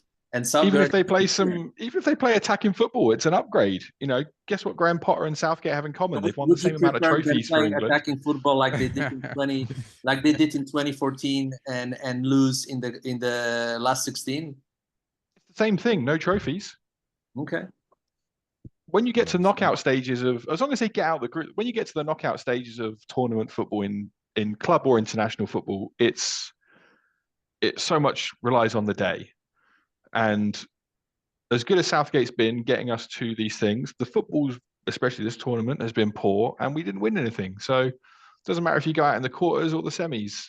It's, you know, if you don't come back with a trophy, you don't come back with a trophy. And this tournament, I'd have rather we went out in the quarterfinals and played attacking football, and actually tried to go at teams and had more than one shot on target every game. You know, I think the game against Netherlands, you played well. I think that was a good game for England. Actually. Half a game, the whole tournament. But you got to give the rest of the time we played like a small club that was scared. We played like Tottenham. These other hilarious. I do feel they were teams. Played like Tottenham under Conte. Hilarious. No, because we didn't make it to the final. That would be Pochettino in the Champions League final. That could be better reference.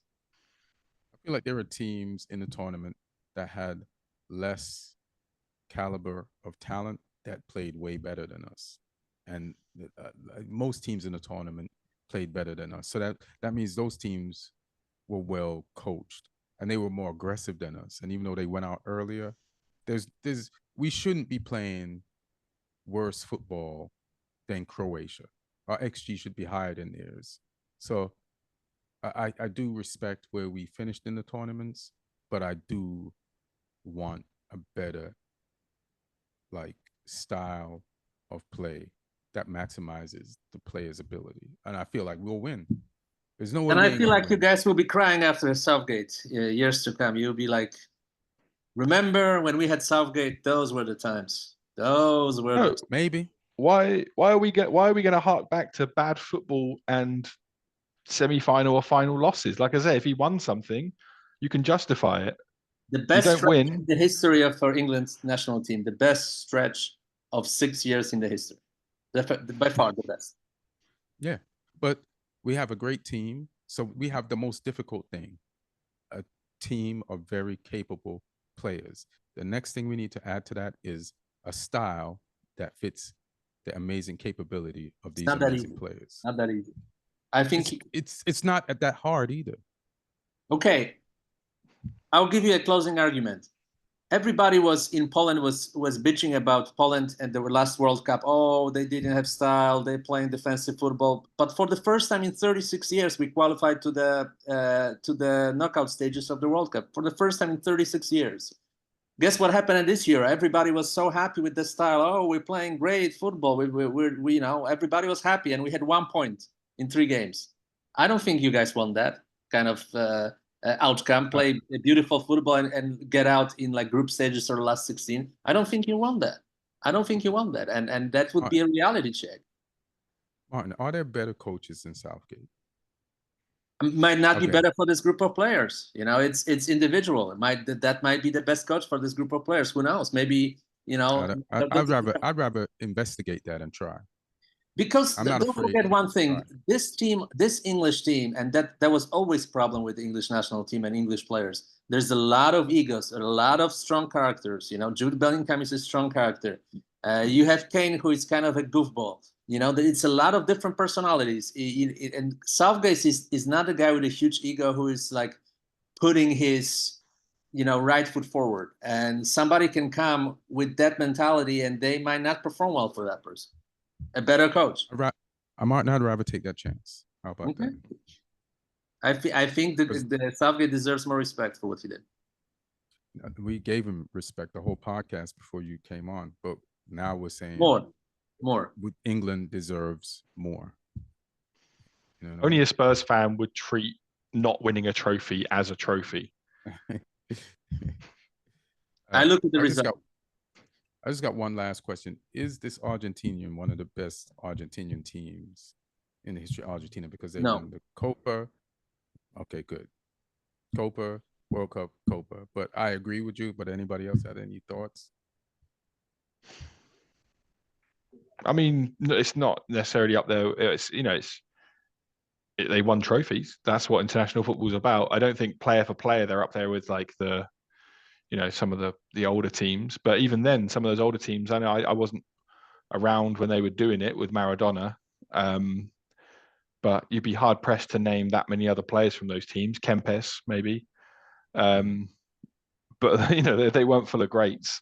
They had a great player who was lifting them up to another level, and that's kind of what's happened with this Argentina team. But they've got a lot of good players in those teams. This is Messi's 5th Copa, and I feel like he's gone to the Copa and World Cups with better, highly skilled teammates, and they didn't win anything. So I don't think it's the best or one of the best Argentinian teams of all time, because they used to have Sergio Aguirre, Higuain, still Di Maria, and Messi, and Lautaro, and you could just name people, Riquelme, like that played with Messi, and they didn't win anything. So I think there's been better Argentinian teams like on paper, but this one is one of the best Argentinian teams as far as getting results and winning trophies, because the chemistry is right and the players fight hard. They just fight hard, and and they're tactically aware. They know how to set up. They don't get shook, and they can make adjustments when times are tough. So, which is a skill and ability in itself. Anything you want to say before we bounce, Martin? No, I think the only thing I was listening to a podcast from Guardian, that maybe one mistake that Southgate, he kind of admitted that it was a mistake today.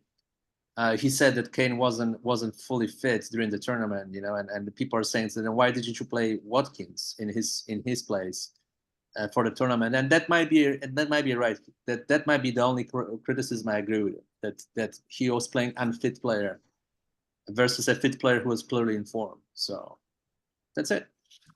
Teams do that all the time. I agree with you, but teams do that all the time. They'd rather play the 60% sure thing, at 60%, than this unknown quality that you're just introducing to the team. Like they do it in club football, like Kane versus Liverpool in that Champions League final. He just came back from an injury. He wasn't fully fit, but Pochettino played him and it didn't look good. And you guys lost that game. So, he didn't do anything most coaches haven't done. People will play, Ronaldo still played. You could just name the list of teams. In American football, people will be injured and just shoot them up with a shot. And they're like, I'd rather play you than the fit guy that's on the bench. It's just football. You got anything, Alex, before we bounce? I don't. Well, maybe just because just like Southgate, his contract coming up. I just like to know if my contract is coming up for this podcast. So if the listeners, the reviewers like me, is my contract's up to renewal, as well. I think you put yourself in a hot seat because Southgate might not get his contract renewed. Listen, they don't like everyone's on the review, everyone has to be on the review. Wait, what do you say? They don't like you, but we like you, so we're not going to be listening to them. It's actually good to have somebody on the podcast they don't like. Yeah, if you want better reviews, you need to stop having the Etihad as your background and stop wearing City shirts. That's and listen, if he likes you as much as he likes Southgate, then you're in trouble.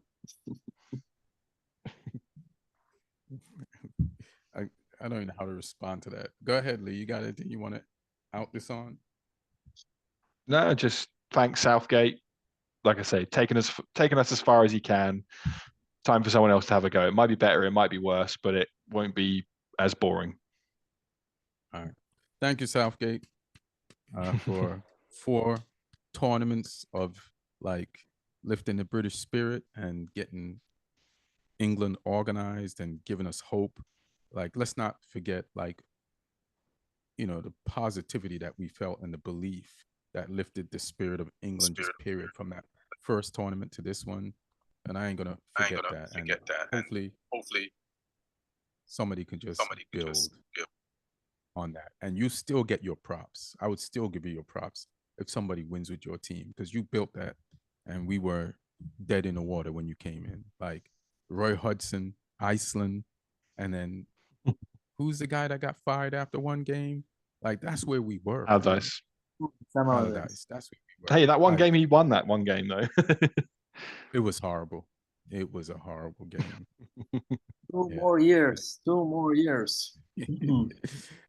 On that bad, Viva Espana. We're out. Thank you all for joining. Thank you all for listening. Like and subscribe on YouTube. Follow me on Instagram at Ian Edwards Comic.